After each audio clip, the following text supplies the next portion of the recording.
그래, 이거만 하죠. 이거만. 경배 490장 드리겠습니다. 작은 불꽃 하나.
할렐루야.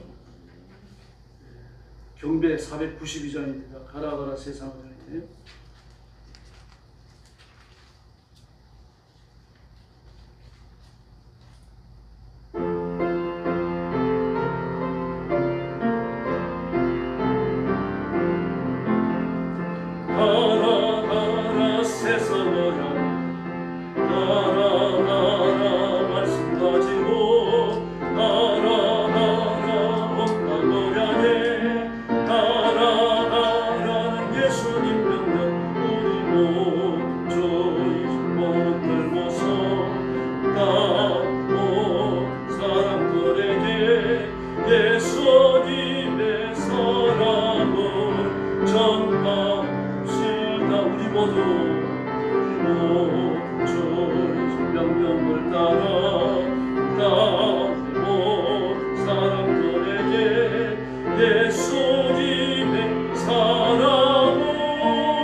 열심히 축도합시다. 교회도 부흥하고 우리도 복 받을 줄로 믿습니다. 경배 494장입니다. 물이 바다 덮음같이.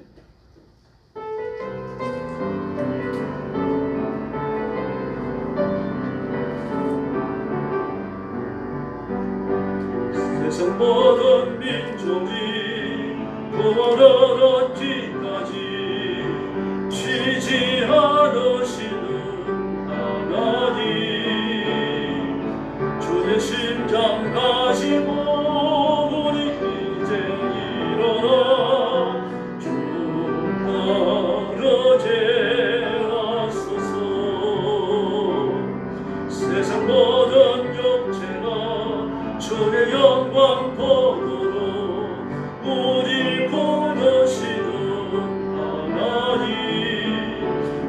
전과 발되어 세상을 치료하며 주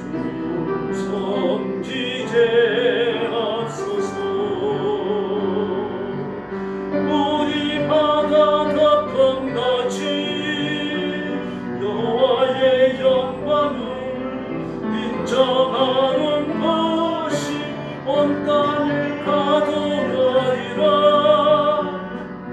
우리 바다 덮음같이 우리 바다 덮음같이 우리 바다 덮음같이 오리라 오리라.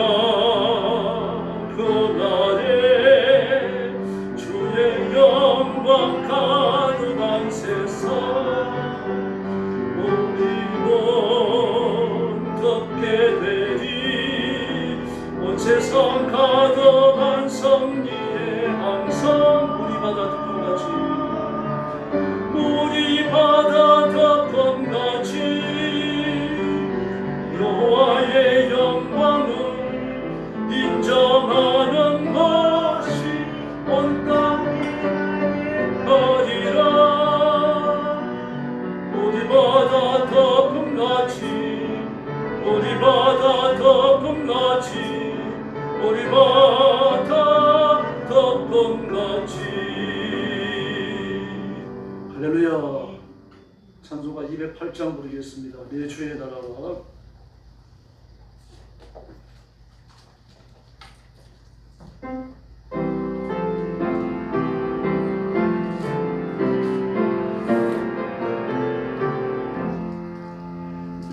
주의 나라와 주 계신 성전과 피 흘려 사신 교회는 널 사랑합니다.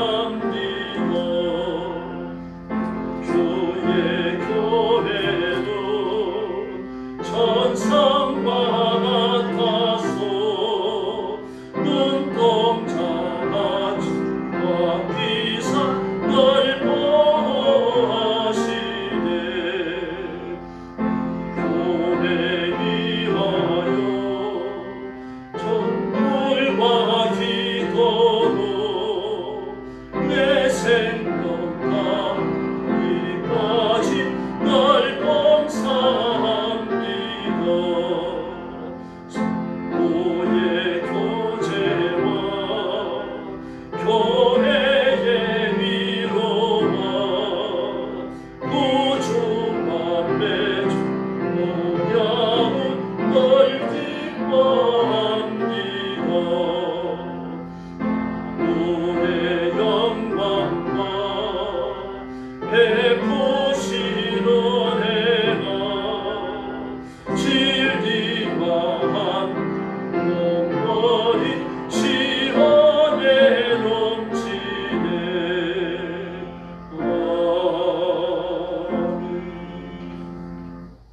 찬송가 210장입니다. 시온산과 같은 교회.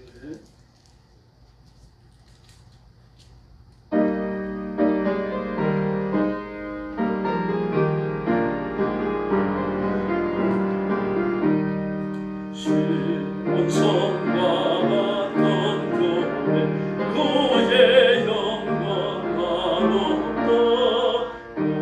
공경하신 말씀대로 주가 지리 세웠다.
만개나 떠나 주의 자녀 아들 보고 영원 보고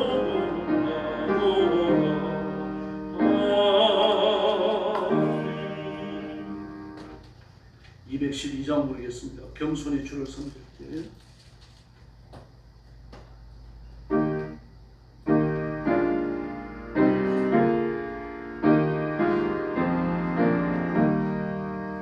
겸손히 주를 섬길 때 괴로움이 기만하나 거저여 내게 힘줘서 잘 만나게 하옵소서. 인자한 마음을 사람을 감화시키며 갈 길로 이런 머리로 잘 인도하게 하옵소서. 구주의 귀한 인내를 깨달아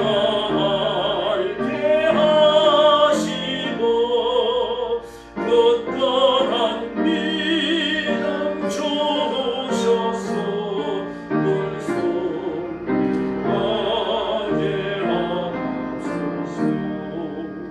장대의 영광 비추사 선하기 되게 하시며 거저와 함께 살면서 참 평강 얻게 하옵소서. 4절 부릅니다. 장대의 영광 비추사 선하기 되게 하시며 거저와 함께 살면서 참 평강 얻게 하옵소서. 아멘.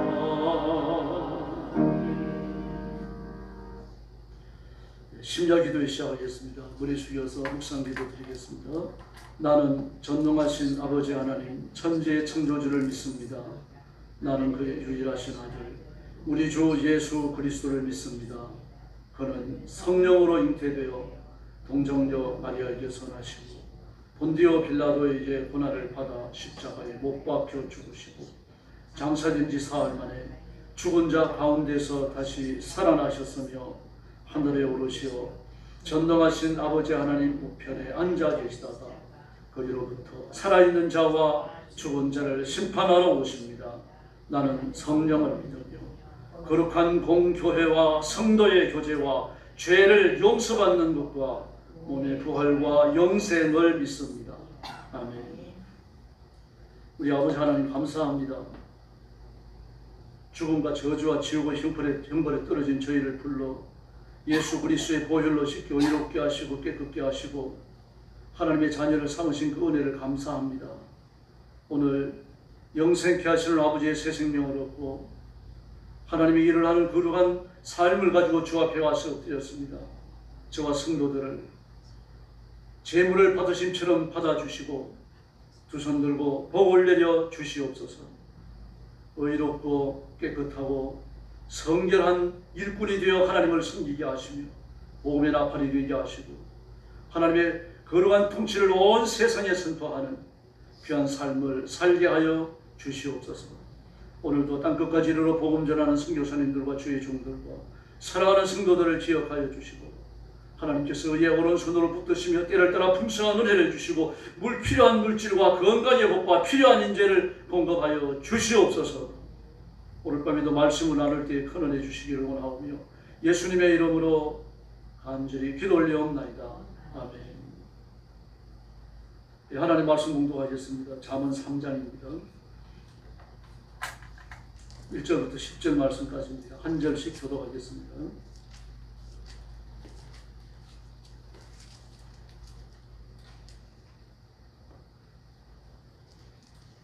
(913페이지) 구약성경 913페이지 잠언 3장 1절부터 10절까지입니다. 1절 말씀 제가 먼저 봅니다. 내 아들아 나의 법을 잊어버리지 말고 내 마음으로 나의 명령을 지키라. 그리하면 그것이 내가 상속하여 많은 해를 누리게 하며 평강을 더하게 하리라. 인자와 진리가 내게서 떠나지 말게 하고 그것을 내 몸에 매며 내 마음판에 새기라. 그리하면 내가 하나님과 사람 앞에서 은총과 기중이 여김을 받으리라. 너는 마음을 다하고 여호와를 신뢰하고 내 명철을 의지하지 말라. 너는 범사의 그를 인정하라. 그리하면 내 길을 지도하시리라. 스스로 지혜롭게 여기지 말지어다. 여호와를 경외하며 악을 떠날지어다. 이것이 내 몸의 양약이 되어 내 골수를 윤택하게 하리라. 내 재물과 내 소산물에 처음 익은 열매로 여호와를 긍정하라. 10절 같이 봅니다. 그리하면 내 창고가 가득히 차고 내 포도즙 털에 새 포도즙이 넘치리라. 아멘. 오늘 말씀의 제목은 순종과 하나님의 복입니다. 잠언서의 제일 독자층은 젊은 사람들입니다. 1절에서 이야기하는 것처럼 젊은이들, 청소년들을 일컫는 말입니다. 젊은 사람들은 교육하기가 유리한 측면도 있습니다. 쉽진 않죠. 왜냐고 하면 호기심이 많을 때고, 호기심이 단순한 진리나 탐구로 나타나는 게 아니라 회의와 의심으로 나타나기 때문에 이게 진짜인가, 사실이 그러한가, 증거를 원하는 거죠. 증명받고 싶어하는 겁니다. 이런 마음들이 진리를 만나서 성령님의 역사에 사로잡히게 되면 순종하는 마음으로 바뀝니다. 그런 마음을 마귀가 붙들어 역사하면 결국 회의에 빠져서 진리를 떠날 수도 있는 겁니다. 가는 유다가 그런 케이스죠. 예수님께서 토론을 통해서 대제사장들과 율법사들을 그 발 아래 무릎 꿇리는 걸 보면서 그 속으로 쾌재를 불렀습니다. 아, 기다리는 메시아가 예수님이구나. 그 불치의 병자들을 치료, 악한 영들을 쫓아내면서 연인, 신문의 제1면을 가늠하는 그 톱 뉴스를 온통 써내려가는 예수님의 모습을 보면서 굉장한 희열에 빠졌고 기대감이 충족된 걸 느꼈습니다. 거기까지 예수님은 더 이상 정치적 결단을 내리시지 않는 겁니다. 로마를 대항하여 싸우지 않고 이스라엘 백성들을 규합해서 로마에 저항하지 않는 겁니다. 이스라엘의 로마로부터의 독립을 추구하지 않는 거죠. 이게 일평생 열심당원으로 살아왔던 가룟 유다의 마음에 들지 않는 점입니다. 가룟 유다의 마음은 민족주의로는 유대의 독립을 원하고 있었습니다. 예수님이 그 일을 해주길 바라셨던 거죠. 그러나 예수님은 땅의 왕으로 오신 분이 아닙니다. 왕으로 오신 건 맞지만 죽으러 오신 거 아니에요. 그러니까 새끼 나귀를 타시는 겁니다. 번쩍번쩍 빛나는 승리자의 그런 사치스러운 치장을 한 게 아니고 제자들의 옷을 나귀 등에 깔았던 겁니다. 예수님은 부활을 통하여 승리자가 될 것이 틀림없어 온 세상을 심판하는 심판주의심에 틀림없지만 그러나 인간의 몸을 입으시고 이 땅에 찾아오신 그 순간은 죽어오신 왕이기 때문에 이걸 범죄에서 벗어나지 아니하셨어요. 그러나 진리가 훼손될 때는 용서가 지나서십니다. 말씀의 금을 드셨고 그리고 무섭게 심판의 말씀도 외치셨어요. 그러나 주님 자신의 육신적이 지상의 권한을 보호하기 위해서는 어떤 결단도 내리지 않으셨습니다. 이런 것들이 가룟 유다의 마음을 낙심하게 만들었죠.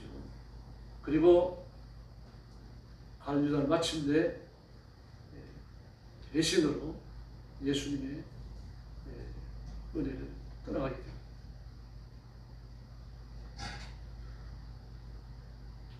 예수님을 자기 뜻에 굴복시키려고 했던 것은 예수님을 가지고서 자기의 의지, 자기의 그 인생의 목적, 자기의 민족주의적 꿈을 실현하고 싶었던 겁니다. 그런데 예수님은 누구 개인의 꿈을 실현하러 오신 분이 아닙니다. 하나님의 뜻을 이루러 오신 거죠. 죄인의 죄를 사하러 오셨고 마치 이제 지옥에 잡혀가서 파멸당할 인간들을 구원하기 위해 오신 것이지 어떤 개인의 꿈을 이루기 위해 오신 분이 아니에요. 큰 착각에 빠진 거죠. 우리 모두가 마찬가지입니다. 하나님의 소명을 따라 일해야지 자신의 꿈을 따라 일하면 안 됩니다. 인생에 대한 자신의 의지, 교회에 대한 자신의 의지, 나라와 민족에 대한 자신의 의지를 예수님의 이름을 통해 가지고 이루어 보려고 하는 건 악한 인물입니다. 그런 사람들이 성경에 수도 없이 많았습니다. 가룟 유다가 그랬죠. 라미 그랬죠. 발람도 그랬죠. 사울왕도 그랬습니다. 그 외에 수많은 왕들이 그런 길을 걸어갔고요. 예수님 당시도 마찬가지입니다. 심지어 12제자들까지 예수님께 배신의 발꿈치를 들었습니다. 그것이 인간이 천국에 가지 못하는 그 초라하고 누추하게 잘려있는 그런 모습입니다. 그런 인간이 예수님을 만날 때 자신의 의지가 꺾이고 하나님 뜻을 이루기 위해 생명을 바치는 사람으로 바뀌는 겁니다. 주님은 그 일을 위해서 오셨어요. 그러므로 젊은 사람들이 자신의 젊은 객기를 예수님 앞에 내던지고 주님만 따른다고 하는 건 굉장히 중요한 결단입니다. 젊었을 때 아주 격한 감정을 가지고 있죠. 그 감정을 건드리면 많은 사람들이 그 감정이 지배를 받습니다. 그래서 젊었을 때 격한 감정을 건드리는 걸 주의해야 됩니다. 사람은 감정을 따라 살면 안 되기 때문입니다. 감정처럼 타락한 인간의 기관도 없습니다. 감정의 이끌림을 따라 나가면 사람은 다 범죄하게 되어 있습니다. 아담과 하와가 그 격한 감정, 하나님의 말씀을 향한 의심, 회의, 이 전부 다 감정 아닙니까? 이런 것들을 누그러뜨리고 하나님이 주신 말씀을 다시 붙들었다고 하면요, 자신의 의지를 하나님 앞에 굴복시키는 그 신령한 행동을 했다고 하면 마귀 유혹을 이겨냈죠. 그러나 감정을 따르는 결과가 뭡니까? 그걸 끝이에요. 자기뿐만 아닙니다. 그 이후로 태어나는 모든 인간들이 그의 파멸에 같이 묻게 됩니다. 어른들도 마찬가지입니다. 모든 그리스도인 이 땅에 살고 있는 모든 인간들이 감정을 따라 사는 게 결코 진실한 게 아닙니다.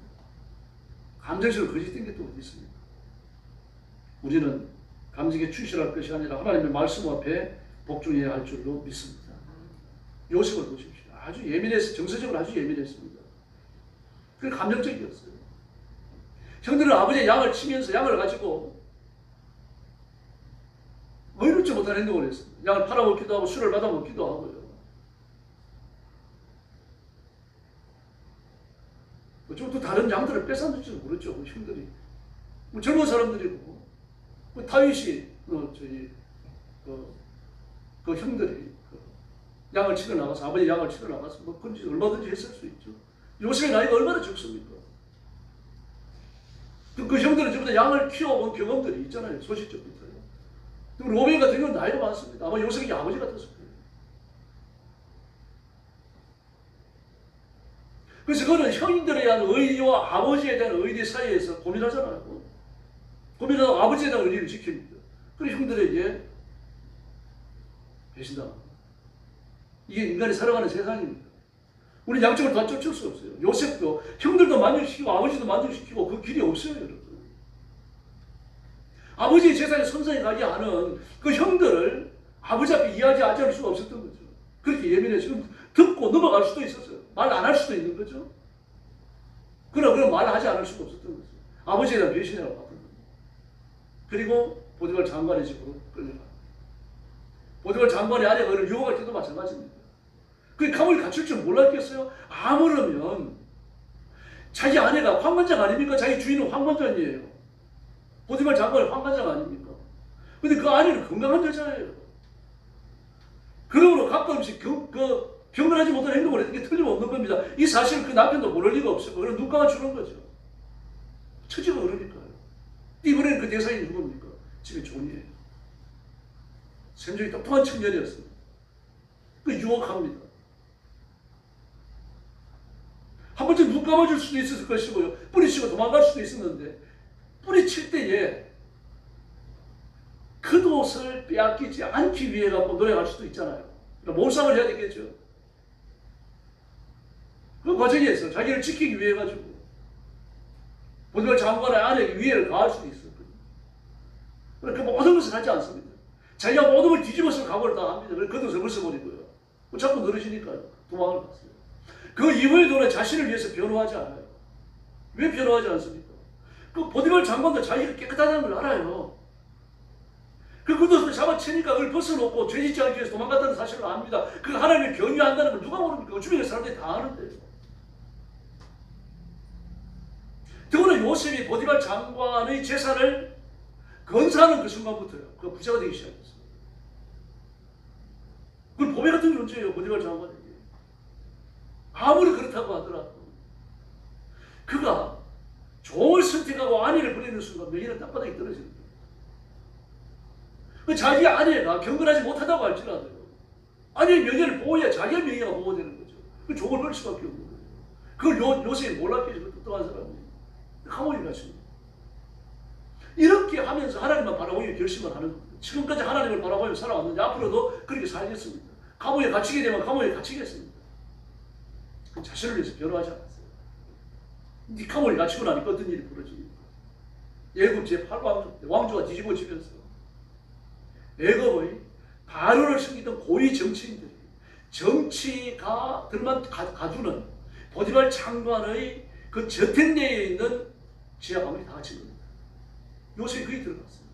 일부러 거기 들여보낸 겁니다. 좀 편안하게 감옥 생활을 하라고요. 거기 들어가 놓으면 그 노예한 정치인들의 수많은 들로 되거든요. 뭐 전원이 됐다 그러는데 출세했다는 저도 출세한 게 아닌데 쇠사슬에 묶여있죠. 밧줄로 채권을 채워져 있죠. 무슨 출세입니까? 심부름 하는 겁니다. 거기 노예한 종들이 심부름 하는 거예요. 또 사람이 똑똑하고 말귀를 알아들으니까 요셉이 그들이 하는 말들을 하나하나 다 듣는 겁니다. 이러면서 그 당시 정치판을 다 읽어요. 다 배웁니다. 애굽의 정치판이 어땠는지 경제가 어떻게 굴러가는지 정확하지 알고 있는 겁니다. 그런 감옥에 있는 동안 총리가 될 수 있는 모든 공부를 다 합니다. 거기에서. 감옥에 잡혀 들어와 있는 고위 바로의 관료들에게 누가 하겠습니까? 이 요셉이 돈이 있으면 그거 할 수 있겠어요? 와이어성을 할 수 있겠습니까? 그러나 하나님은 그를 치밀하게 계산하시고 그리고 그가 총리가 될 수 있는 모든 자질을 그가 들어 집어넣습니다. 그 신분은 죄수예요. 그리고 그가 나와가지고 바로의 총리가 되어져 갔고요. 그 애굽의 온 재산을 뜰적으로 타잖아요. 아무도 달려들지 못합니다. 요셉은 존예의 출신이에요. 아무리 지혜롭다고 존예 불과한 겁니다. 그러나 그때 정치인들은요, 지금보다 위대한 사람들 아니라 정치의 신분을 쥐고 있는 사람들이고 바로 머리 꼭대기에 올라앉을 수 있는 사람들입니다. 그런데 그런 사람들이 요셉이 전형을 하는데도 불구하고 아무도 말을 못합니다. 왜 그렇습니까? 그들의 장단점을 요셉이 한손에 쥐고 있기 때문입니다. 어느 걸 잡아당기면 그들이 송두리째 무너지는지를 요셉은 알고 있는 거예요. 하나님께 순종의 결과가 그겁니다. 지금 순종하시기를 바랍니다. 우리 미래에 어떤 복을 준비하셨는지 그건 우리가 결정하는 게 아닙니다. 하나님께서 결정하시는 거죠. 요셉은 똑똑했습니다. 정서적으로 아주 예민했습니다. 그러나 그는 둘 중에 하나를 선택해야 될 때 반드시 하나님 편을 선택합니다. 오늘 본문에 나와 있는 대로입니다. 하나님의 법을 순종하는 거죠. 내 아들아 나의 법을 잊어버리지 말라. 나의 명령을 지키라. 3절에 인자와 진리가 내게서 떠나지 말게 하라. 인자와 진리 하나님이 말씀하니까 하나님의 말씀을 내 목에 메고 내 마음판에 새겨라. 이렇게 사는 것이 뭡니까? 5절에 나오는 것처럼 하나님을 신뢰하고 사람의 명령을 의지하지 않는 거죠. 이게 6절에 말하는 범사에 하나님을 인정하는 겁니다. 7절 말씀이 나오는 것처럼 여호와를 경외하는 것입니다.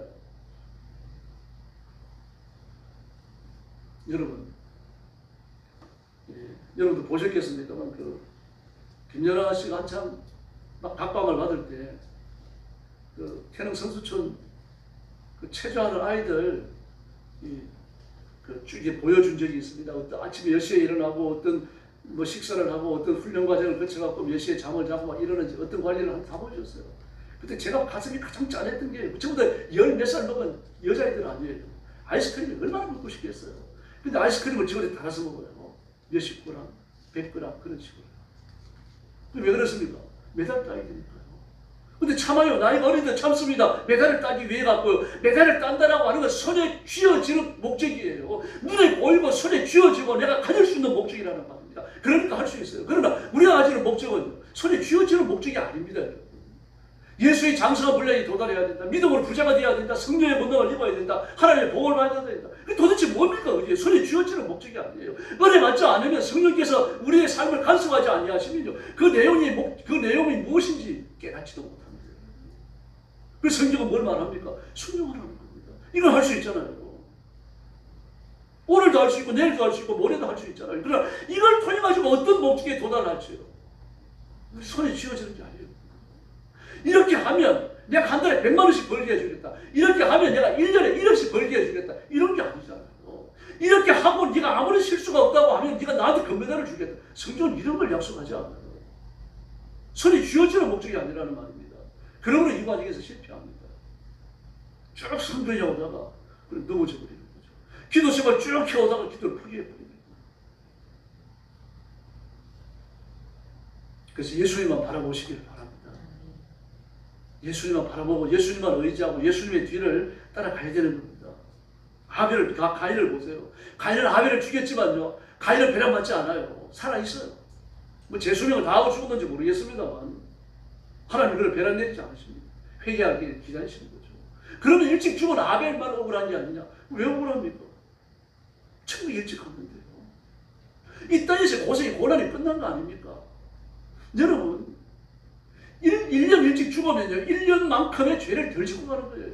10년 일찍 죽으면 10년만큼의 죄를 덜 짓고 가는 겁니다. 우리가 10년 동안 더 살 때, 20년 동안 더 살 때 죄를 안 짓고 사는 겁니까? 아니거든요. 그 10년, 20년 더 사는 동안에 몇 번 배신할지, 보호사 찾아가가지고 뭐 절하는 불교에 되어버리는지, 그리스도를 배신하고 떠나가지고 뭐 구타는 사람이 될지 누가 합니까? 몰라요. 자신에 대해서는 자신하는 게 아니죠. 그럼 뭘 자신합니까? 예수님을 따라 살면 하나님이 반드시 복을 주신다. 순종하는 자는 복을 받는다. 이거 자신할 수 있잖아요. 힘들다도 할 수 있는 겁니다. 이 순종을 위해 가지고 성경의 유인들은 목숨까지 내놓지 않았습니까? 스데반이 돌에 맞아 죽을 때 내가 돌에 맞아 죽고 나면 어떤 복을 받게 될 것이다. 이거 알았을까요? 우리도 몰라요. 어떤 복을 받았는지. 스데반이 하나님 앞에 가지고 뭔 복을 받았습니까? 면류관 쓴다 그러는데 어떤 면류관을 씁니까? 뭐 생명의 면류관, 영광의 면류관 뭐 잔뜩 이야기하는데요. 진짜 면류관에 가져갈 때는 있을까요?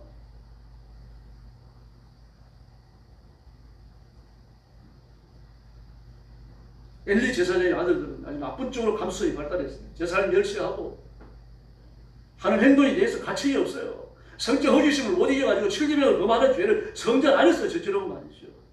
그렇게 더러운 죄를 지으면서도 제사장 집을 승계하리라고 하는 착각에 빠져 있었던 겁니다. 결국 하나님은 그들을 전쟁터에서 죽이십니다. 이런 사람도 있어요. 여러분, 우리 스스로 말씀 앞에 복종해야 할 줄 압니다. 그리고 하나님 앞에 복종하여 사는 사람을 귀히 여기셔야 돼요. 그런 생각을 교제하면 그러한 정보를 자꾸 나누게 되고요. 기도하는 거 서로 간에 본받게 되고 서로 간에 경제가 되면서 더 예수 잘 믿게 된다는 게 아닙니까?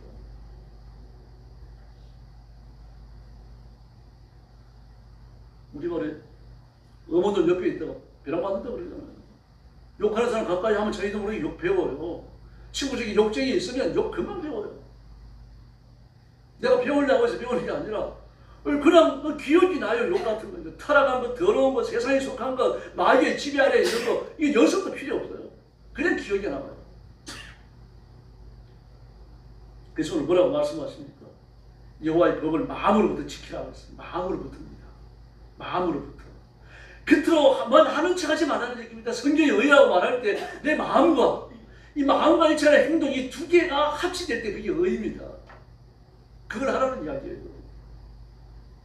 어떤 행동이 나왔으면 그 행동과 일치하는 마음, 행동을 유발시키는 마음의 수는 논리가 같이 있어야 된다는 거예요. 사랑을 베풀면 그 사랑을 받는 사람, 내가 자비를 베푸는 사람, 내가 은혜를 베푸는 사람, 그 사람에 대한 긍휼과 자비심이 내 마음에 같이 있어야 돼요. 그 사람을 향하는 자비심이 행동을 하도록 만들어야 된다는 이야기입니다. 성경 그걸 의라고 말합니다. 그런 마음이 없는데 겉으로만 하는 거예요. 이게 부정한 겁니다. 그래도 해야 돼. 억지로라도 해야 됩니다. 억지로 하다가 보면은 마음이 따라오게 되어져 있습니다. 네. 먼 형제보다 가까운 이웃이 낫다는 말이죠. 그랬잖아요. 가까운 친구가 더 낫다. 왜 그렇습니까? 아무리 형제라도 멀리 떨어져 있으면요, 참 친해지기가 힘듭니다. 그럼 아침 저녁으로 다투고 그러더라도 이웃에 살면은 그 친구나 이웃이 가깝게 여기시는 거죠. 그러므로 자꾸 진리의 말씀을 생각해야 되고 하나님의 말씀을 내 마음에 두어야 합니다. 이사야 29장 13절을 보니까요, 그렇게 말합니다. 겉으로는 나를 운영하나 마음은 내게서 멀다. 이스라엘의 신앙의 이중성을 하나님 정확히 짚어내셨어요. 두 번째, 인자와 진리를 따르라 라고 말합니다. 인자와 진리. 인자는 사람을 향하는 거죠. 진리는요, 사람을 향하는 인자함이 진리를 따르는 행동이 한다는 얘기입니다. 결국은 마음으로부터 내 말을 지켜라. 이 말씀과 똑같은 말씀을 하신 겁니다. 인자는요, 사람에게 하는 거지 하나님께 하는 게 아닙니다. 하나님께는 믿음이고 헌신이고 희생이죠. 생명을 바치는 헌신이고 희생이죠. 사람에게는요, 내 몸처럼 이웃을 사랑하는 겁니다. 내 몸처럼 사랑을 베푸는 거예요. 하나님을 사랑할 때는 생명까지 다해서 하는 겁니다. 이웃을 사랑할 때는 아닙니다. 내 몸처럼이죠. 그런데 그렇게 사랑을 베풀 때, 인자와 자비를 베풀 때 진리를 따라서 하라는 이야기입니다. 그래서 내가 하고 싶다는 감정만을 쫓지 말고 내 마음으로부터의 굴복이 있어야 한다는 이야기죠.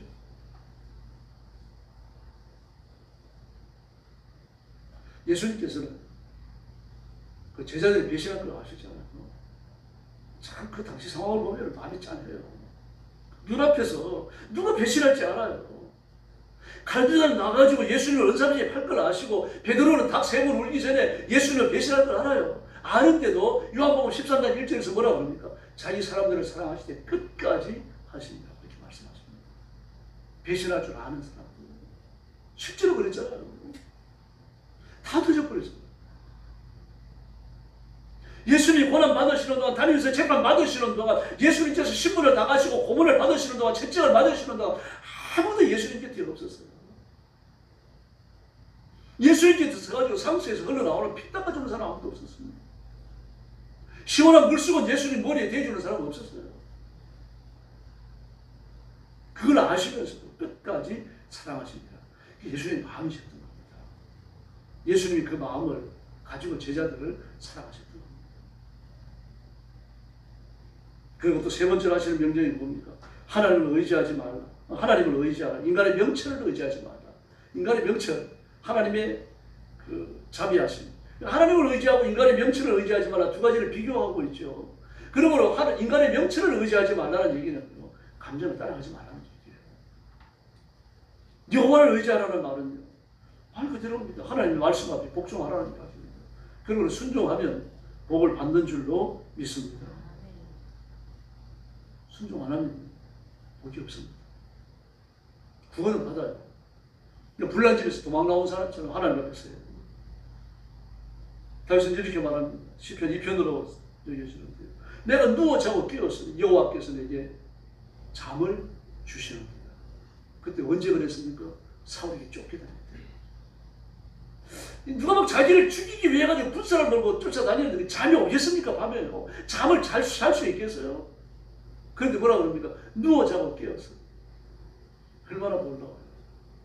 하나님을 의지하고 말씀 앞에 순종하니까 사울이 자기를 못 죽인다는 걸 아는 겁니다. 도망을 다니지만. 더구나 그게 딸린 식솔이 몇 명이에요? 부하가 600이었어요, 여러분. 600이면요. 둘째와 아내와 그 딸이와 자식과 그리고 부모님 둘하고 5명이라고 그러더라고요. 최소한 자식 하나니까 부모님이 있고 아내가 있으니까 최소한 5명이라고 그러더라고요.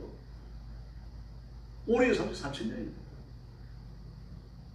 뭐 장가하면 총각이 있으니까 좀 빼자고 합시다. 그러면은요. 그래 부모를 모시고 있을 거 아닙니까? 줄과 2,500명 넘을 거 아닙니까? 근데 전쟁을 해봤으니까 뭘 해봤으니까 저거 평민들 아닙니까? 그들이 쫓아오는 군사를 피해갖고 말이냐 다윗의 뒤를 따라가지고 이쪽 길로 도망갔다가 저쪽 산도로 도망갔다가 계곡으로 내려갔다가 아무도 안 죽어요. 하나님이 다윗을 보시고 그 식속들까지 보호하신 줄을 믿습니다. 이 하나님 은혜입니다. 내가 하나님께 복종하면 당장 기적이 안 일어나지만 하나님의 도우심은 지속적으로 따라오는 겁니다.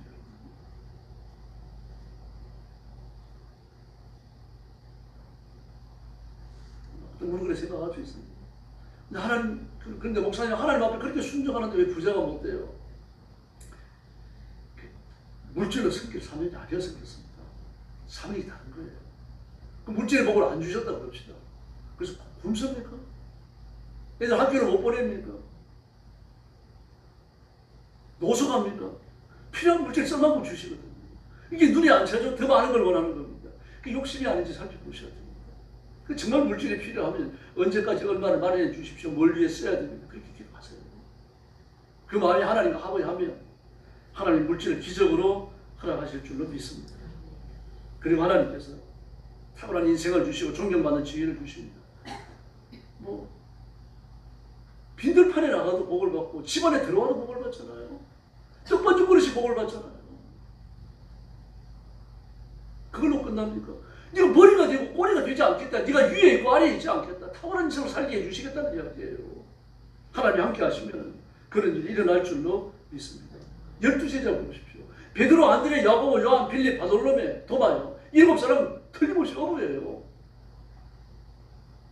근데 그들이 인류의 역사를 변화시킵니다.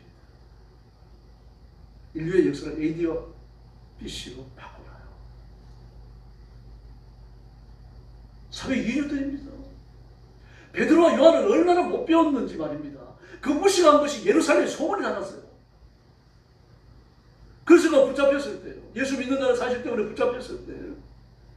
그 생선을 갖다가 예루살렘에 파느라고 그 팔로를 한 손에 쥐고 있던 제사장 가족들과 거래를 해야 되니까 그 얼굴이 제사장 가족들이 알려졌어요. 대제사장들에게요. 그 대제사장이 보고 뭐라 그럽니까? 야, 저 무식한 놈인데 뭐 말을 그렇게 잘하지?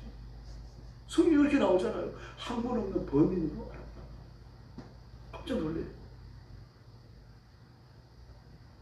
그러나 여러분 그리스도인은 대학을 나왔다는 안 나왔던 지성인입니다. 지성인이 뭡니까? 자기가 가지고 있는 진리, 자기가 배우고 있는 지식을 이렇게 살아야 되겠다. 이 말씀대로 내가 내 인생을 이렇게 이끌어 가야 되겠다. 이런 고민을 하며 살아가는 사람이 지성인이에요.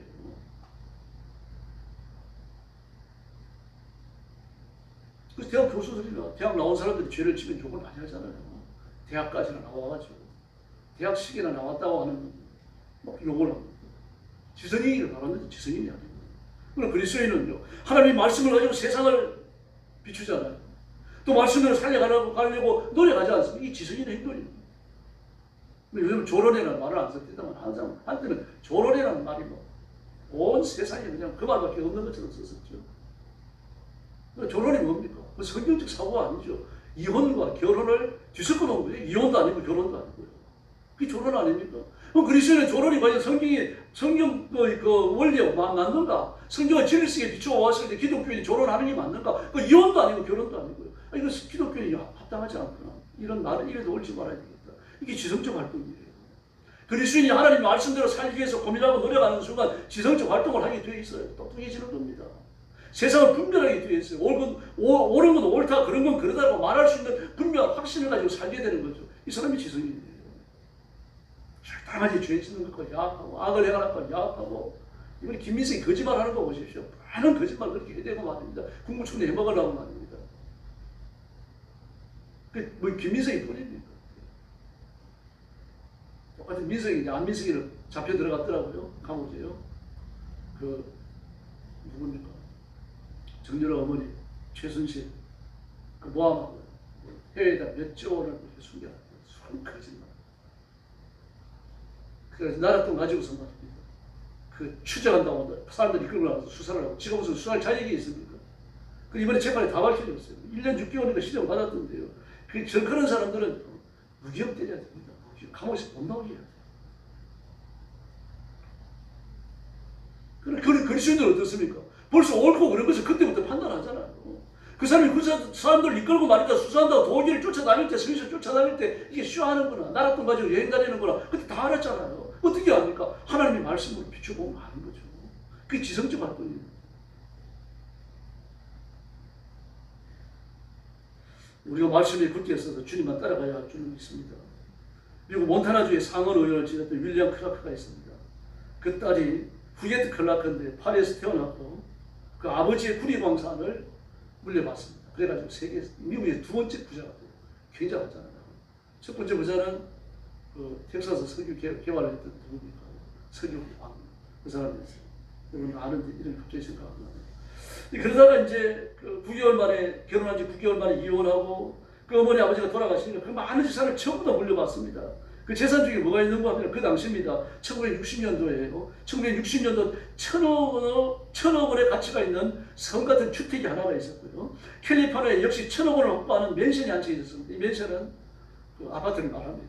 아파트가 그러니까 우리가 말하는 건 아파트가 아닙니다. 아니면 이 아파트 안에 개인 아파트입니다. 개인 아파트 안에 골프장이 있고 막 수영장이 있고 이런 아파트 1,000억 원 하는 거예요. 그리고 호가는 맨션 11채 있었고요. 또 코너티컷에 맨하탄에는 반이 42개 되는 아파트가 또 한 채 있었고요. 1960년대 당시에 재산세를 10억을 내고 있었어요. 여러분은 1960년도 돈 벌 때 아니니까 어머니 아버지 1960년대에 돈 얼마 벌었습니까? 한 달에. 세상에 그때 재산세를 10억 냈으니까 참 혀를 내둘만 하잖아요. 그런데 얼마나 불행했는지 모릅니다. 정신 이상 증세로 1년 내내 병원에 가거나 의사가 집으로 왕진을 왔고요. 신경을 진정시키기 위한 약을 갖다가 하루에 먹는 게 거의 한 주먹 가까이 뛰어졌고요. 대인 기피증 때문에 친구도 한 명 없었고요. 하루 종일 두문불출했고 죽지 못해 살다 죽었어요. 예수님을 만나지 못하고 돈만 많고 이렇게 됩니다. 이게 행복한 겁니다. 그럼 우리는 어떻습니까? 온 사방에 뛰어다니잖아요. 시간이 없고 돈이 없어서 못 돌아다니죠. 감사해야 됩니다.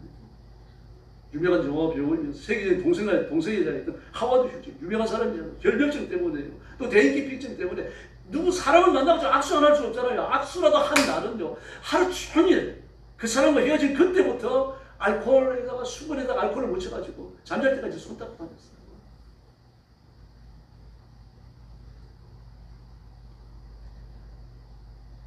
그러니까 제가 여러분 진짜 감사하셔야 돼요. 그리고 필요한 게 있지 않습니까? 그 기도해서 달라 그러세요. 하나님한테 불평하지 마시고 저한테 이런 복을 주십시오. 이런 복을 주십시오. 구하셔야 됩니다. 구하셔서 받으셔야 돼요. 여러분이 열심히 노력을 하고 버셔야 되지만 돈을 그런 하나님이 문턱 집어주시는 것도 있으셔야 됩니다. 이런 기적이 일어나서 여러분의 삶이 하나님 앞에 영원하게 쓰여지기를 예수님의 이름으로 축원합니다. 기도하겠습니다. 자비로우신 아버지 하나님 감사합니다. 우리가 이 세상을 살면서 때로는 절망하고 낙심합니다. 그러나 세상을 바라보지 않고 예수님 바라보게 하시고 내가 천국 백성이며 하나님의 사람이며 하나님의 말씀을 지키며 살아가도록 은혜를 베푸시니 진심으로 감사합니다. 성령님 이 시간 능력과 권능으로 임해주시고 사랑하는 온 성도들을 사로잡으시고 능력과 진리에 붙여서 하나님을 기쁘시게 해드리는 귀한 종들이 되게 하여 주시옵소서. 오늘 밤에도 기도하러 왔사오니 아무도 빈망으로 하지 마시고 기도하여 응답받고 기도하여 능력받고 기도하여 기적을 체험하는 축복의 밤이 되게 하여 주시옵소서. 예수님의 이름으로 간절히 기도 올리옵나이다. 아멘. 찬송가 292장 주 없이 살 수 없는 이 찬송 부른 다음에 합심 기도하겠습니다. 기도 제목 드립니다.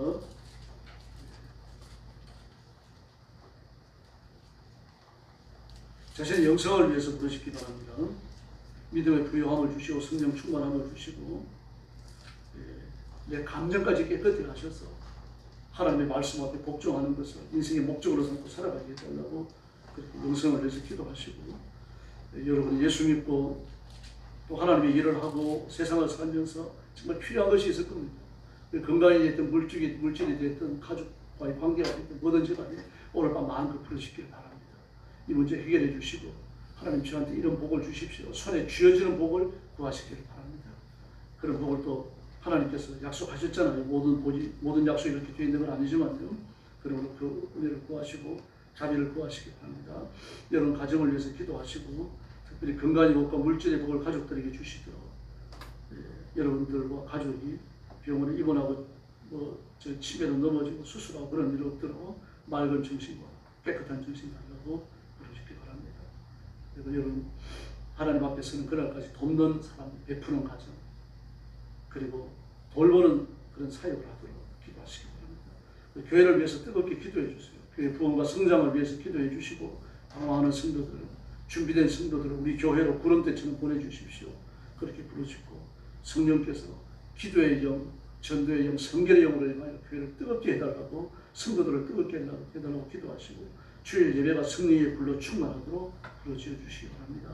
그리고 나라와 민족을 위해서 뜨겁게 부르시기 바랍니다. 지금 이재명 정부는 출발부터 지금 전 세계로 소외되어 있습니다. 이 상태로 나가면 우리나라가 좀 치명적인 어려움을 겪게 됩니다. 하나님께서 이재명 대통령이 예수 믿고 하나님 앞에 굴복하는 사람들에게 달라고 기도하시고 그 주변에 좀 전과자들을 싹 물리치고 깨끗한 사람들의 정치하도록 하나님의 자비를 구하시기 바랍니다. 네, 그리고 그를 탄핵하고 그를 자리에서 끌어내리고 반대운동을 많이 합니다만 안 돼요. 성공 절대로 못하면 이재명 탄핵 안 다녀요. 이렇게 하면서 나라가 어지러워지고 시끄러워집니다. 이제 이렇게 해서 이제 이재명을 잡고 이재명 대통령에게 창피를 주고 그러려고 그러는데 뭐 그런 식으로 자신의 의사를 표시하는 것도 중요합니다만 이재명 대통령이 저런다고 끌려 내려오는 그런 대통령이 아닙니다. 지금 그리고 대통령을 주변으로 아주 경고의 성체 같은 것이 만들어져 있잖아요. 그러니까 그를 끌어내리는 게 중요하고 그 변화되는 게 중요해요.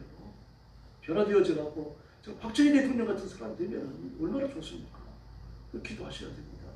뜨겁게 기도하시고 나라가 이렇게 분열이 분열되어 있으면요. 그 외국에 돌아가지고 우리나라에서 투자하고 장사하는 사람이 떠나가 버립니다. 경제적으로 어려워져요. 나라가 평안하도록 그렇게 좀 뜨겁게 부르짖어 주시기 바랍니다. 찬송 부르겠습니다. 292장.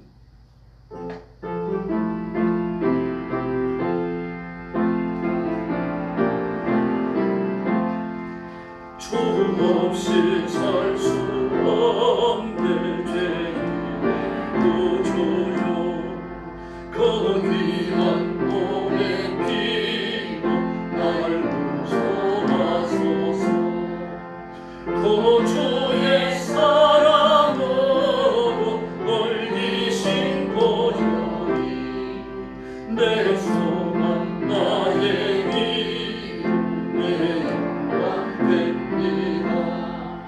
주 없이 살 수 없네 나 혼자 못서리 힘없고 부족하며 지혜도 없고 내 주는 나의 생명 또 나의 힘이라 주님은 의지하여 지혜를 얻으리 주 없이 살 수 없네 내 아신다 내 연애 기쁜 만국 나는 내 소원 주밖에 나의 마음 비하라 주시오 내 마음 위로하사 평안케 하시니 주 없이 살 수 없네 세월이 흐르고 이 깊은 고독 속에 내 생명 끝나도 살아온 풍랑일 때 날 지켜주시니 내 곁에 계신 주님 늘 힘이 되시네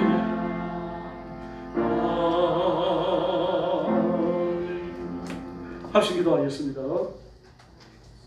전략 시간 하나님 감사합니다. 이 밤에 저희들을